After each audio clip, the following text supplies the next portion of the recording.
All right, I think we're live. Hey everybody, I'm Mikkel. I'm here with Mogul Millennial, and I'm here to interview Patrick, the founder of Ceylon Skincare, which provides simple, effective skincare for men of color, which I clearly appreciate. How are you? I'm doing really well, man.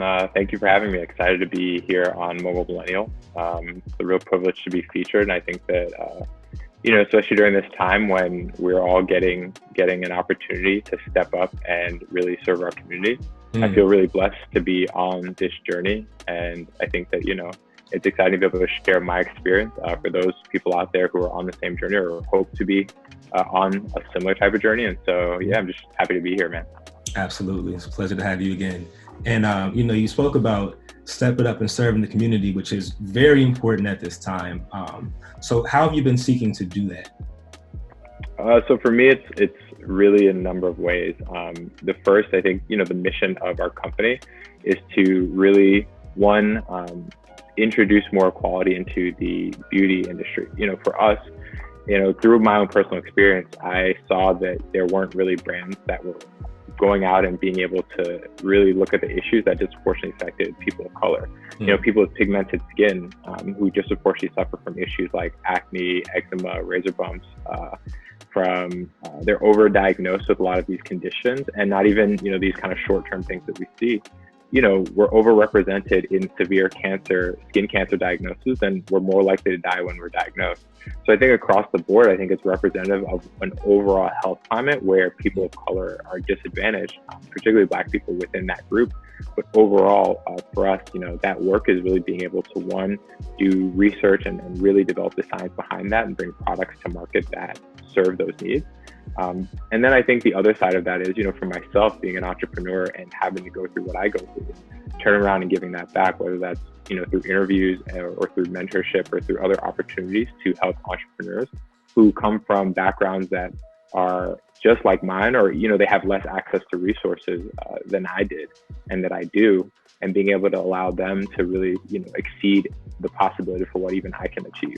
Because the truth is that everyone that comes behind you should be able to do more than you do. Right? I think our parents, our grandparents all believe that. And so for us, for me, in doing that work, it's important for me to take what I'm going through right now and be able to package that in a way that someone who comes after can skip over a lot of those hurdles that I had to go through myself. Paying it forward. Absolutely. So you gave me a great breakdown of what inspired you to make this company. I want to talk about when was the moment where you said, okay, I feel strongly enough about this to actually put in the work and to start this company and to not sleep for who knows how long? When was that moment? I would say it kind of happened over a period of time. For me, I was living in mainland China and really struggling with my skin. And, I grew up having great skin. I was very lucky. I didn't really struggle with acne or anything when I was a teenager. And so what ended up happening is I was looking at sort of my problems. I remember some friends of mine who I still go see today. They live up in the Bay, and they were visiting Hong Kong, which is at the time, it's about an hour-long train ride from the city I was living in, Guangzhou.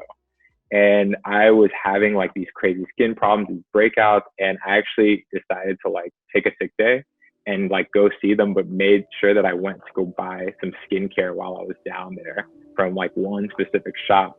And at this point, I had already tried hundreds of different brands to try to get stuff to work for me. And that's when I knew that it was so serious that I actually was willing to step away from my job for a day just to go down and try to make that work. And that kind of was my aha moment of this is so serious. Understanding that overall in that context, you're living in a place where no one looks like you, no one's thinking like you.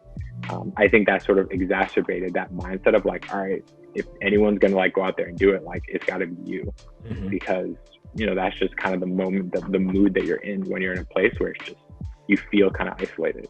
So that was for me sort of that moment. And I think once I kind of started the process of actually doing these things where you run up against a few roadblocks and kind of getting through them, I was like, okay, this is going to work. I tried to meet a bunch of manufacturers at a trade show, and a bunch of them looked at me of course I was this was somewhere in Singapore, and I was the only Black guy in the entire show. And these manufacturers are looking oh, who's this guy? What kind of idea is this? Everybody's kind of looking at you crazy, really, this is like your concept, this is what your brand, like they're not taking you seriously.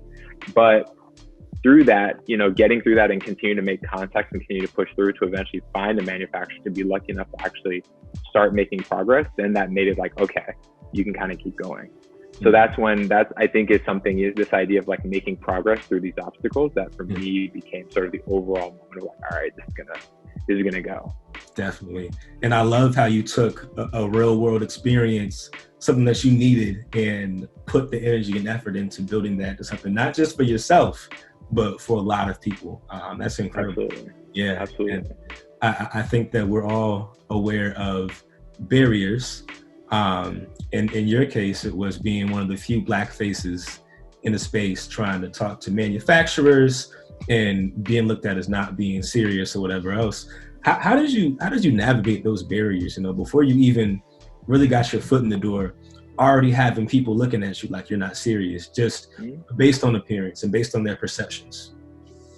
A lot of it was kind of, I think, two things. One was just trial and error. People would ask me different things that I just didn't have the answer for. Not because, and it wasn't out of anything other than just naivete. Like I literally didn't know what I was getting into. I just had sort of this idea of what it should be like, but I didn't know the nitty gritty details. And so that kind of pushed me back to this idea of like, look, if you are really going to go into this industry, you need to learn everything you can about it before you actually enter, as much as you can learn, right? I'm not a dermatologist, but I can understand like you're going to manufacture, you're going to building a product, and you need to understand fully what it takes to build that product. The second thing was literally just asking for help. I was really fortunate. So the story, even how I met my manufacturer was I met the only other Black family in my apartment complex in China. And one day we were just hanging out, like I was hanging out with, one of them, and I was like, hey, I'm thinking about launching the skincare line. And he's like, yo, my wife is a cosmetic, we'd never talked about really work like that much. We just hang out. And it's funny because he was like, yeah, my wife's a cosmetic chemist. Like she definitely will know what's up. Then I bring it up to her on the elevator one day and she's like, oh, that's crazy. Yeah, our office over here in Bangkok specializes in cosmetic ingredients. And she's like, I'd love to connect you. And then next time you go, because I was going to Bangkok a lot just for weekends, just to see friends. And, before I knew it, I met them and they were like, yeah, we'd love to connect you with a couple factories that you can make your product with. And so the thing was like this kind of dual thing of, by the time I'd gotten to the point where I could actually have that conversation, I'd been through so many of these like, no, and like, what do you want? No, what do you want? No, what do you want? And understanding what to ask for, that when I got to the point of being able to like actually get help, I knew exactly what kind of help I needed. And so it's almost like it had to work like that, this sort of thing where it's like this trial and error and getting help at the right time. I think a lot of people experience this in their journey, right? Which is, you don't always get, I think this is like an overarching theme, at least for myself, is that you don't always get what you want when you want it, but you always get it when you need it. Right? And that's like that confluence of those two factors for me, so. That's incredible. Well, I'm awesome to hear that things just started to kind of fall in place as you started to put the plan in motion. That's incredible. So when you first started this company, how did you finance the first everything? How did you start to put a plan in place to get all the product in place and execution and everything else? Yeah, I mean, straight up, I pulled out my savings. Like I pulled out my retirement for it, honestly. Like I was going through school because I did a master's, I did a bachelor's, and then I did 2 masters at the same time. And I was really fortunate to have a bit of funding for that. So, I don't have like as big a debt load, right? I still obviously have debt like a lot of people our age, but I didn't have a huge load of debt to really weigh me down. But I was lucky that once I started working, I could kind of quickly build up a retirement fund. And so it wasn't a lot of money, like at all. It pretty much was all used up to make that one set, but that's where that came from. I just pulled out my entire savings. I think for most entrepreneurs, you don't go and raise venture capital or anything like that. You just go out of your savings, you put it on credit cards, and you just hope for the best. And that's what this has been like for me for the most part, having to just dig deep and be like, this is something like it's gonna hurt you a lot, but it's sort of worth doing. Mm. Were there moments when you were afraid? Of course, absolutely. I think that being afraid, I would be shocked if, someone told. I think, to be fair, there are people out there who really aren't scared, but I think that fear is like, because we look at fear in entrepreneurship and it's like fear of like losing everything, right? But I think sort of for me, the bigger fear was not for it to not work or for no one to want what this was, right? For that, I think, what kind of world would it be where someone wouldn't want a product like that or wouldn't need a product like that? That would mean that, in all the decades that dermatology was developed and predominantly generalized on white skin, that would mean that it wouldn't matter, that science wouldn't matter. It wouldn't matter that our skin is different and that we need to be treated different. We need to be treated appropriately. And we need to have the kind of products that treat that. So that's like a big kind of overarching fear, right? That, oh my God, like truly, we don't want a solution to this problem. Mm-hmm. I think there's other fears around, like, am I able to be the person who can execute on this? Will people find my angle on this really interesting? Will people like the product itself? Will they find sort of their sort of brand to identify with? I think these are other things, but so those are the kind of the fears, at least I dealt with, for sure. I think the fear of loss is one of those things where like it comes and goes, but that's obviously just, I think, an experience that comes from misunderstanding what stability means. We're seeing a world in which everything where we thought things were stable, which were previously like very stable, right? That world is going away. And I think that it becomes, in some ways, for people who worry about fear of loss, they get a chance to be like, actually, there's no such thing as, what do you really have to lose? Mm-hmm. And that's kind of, once you can remove that, then I think you can really tackle the bigger fears, which are solved through actually building. Absolutely. Yeah, you start to realize that like playing it safe is not actually safe in the end. Right. Again, right. What qualities did you look for in the first people you started to work with and consult with and get advice from? Mm-hmm. Definitely personal referrals, like personal network. Because I think that number one, you want people who you're connected to, because you go through friends who you trust. I think trust is the biggest thing that you have early on. And I think very often we're always looking for this kind of ideal of like someone who's like a superstar at this or this rock star. In tech world, they throw around these really weird terms. They throw around these really strange terms that it's just like, no, man, that's just your friend. And that's okay, right? Because the truth is that this is difficult for all people. There are no experts. Even the most experienced, like, the top people, like, they're not going to always be successful with every idea that they do. And I think so with people you trust and people who come through your network, you have the opportunity to really build this relationship that allows you to really find those opportunities for them to just like completely knock it out of the park in terms of the work that needs to be done. Awesome. And you also can have that great dialogue too. I think it doesn't become like, I need you to do this. It's like, what do you think? You have this back and forth that's really nice. Absolutely.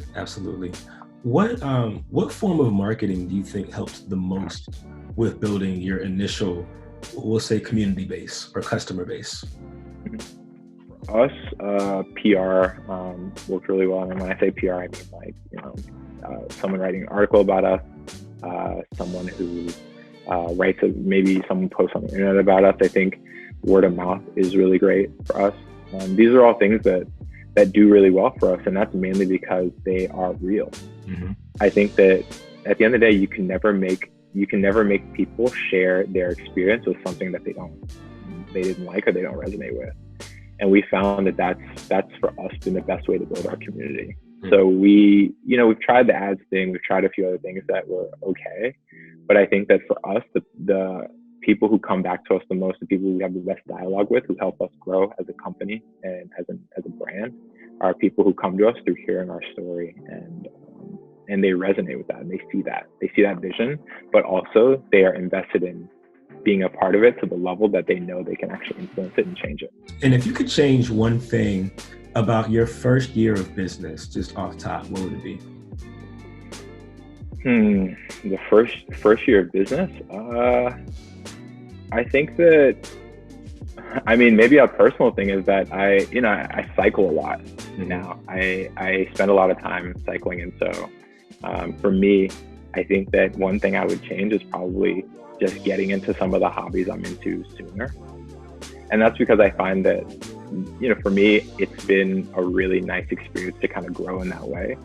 When you're doing something like this, it's very easy for you to just kind of get sidetracked and put all your personal stuff to the side and just be like, okay, when the business is at this level, I'll focus back on doing these other things. When the business is at this level, I'll focus back on doing these other things. And I think in my first year of the company, I was just so focused on making this work so fast that I kind of put all my personal stuff to the side, including trying to find that personal hobby that, those personal things that help me as a person develop and continue to grow. Because you don't just grow by doing your company, you grow by, trying to be a complete person across the board, because, the company doesn't define you. What happens, it doesn't define you. So understanding that very early on, but really living that, I think that's what I would change. Absolutely. So kind of making more space for self-care to a certain extent. Absolutely. Yeah. Do you kind of schedule that in the same way you do your business now, so you don't lose track of days and stop making space for your self-care? Yeah, for sure. Like I mean, every day I'm up at 5:30. I get on my bike and I go ride for, about anywhere from like 30 to 50 miles, maybe, come back, so that's, a couple hours, and then come back, shower up and get the day going. I think that, days I don't do that, I definitely am just kind of out of sorts. And so that's something that I just need to do for me, to be able to keep kind of ticking along.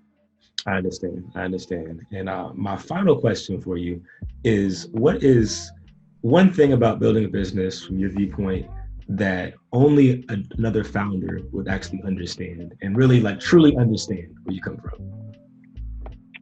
One thing, I think probably it's a twist on imposter syndrome, I think, which is that a lot of people, I think from the outside, the business seems one way, and from the inside, the business seems another.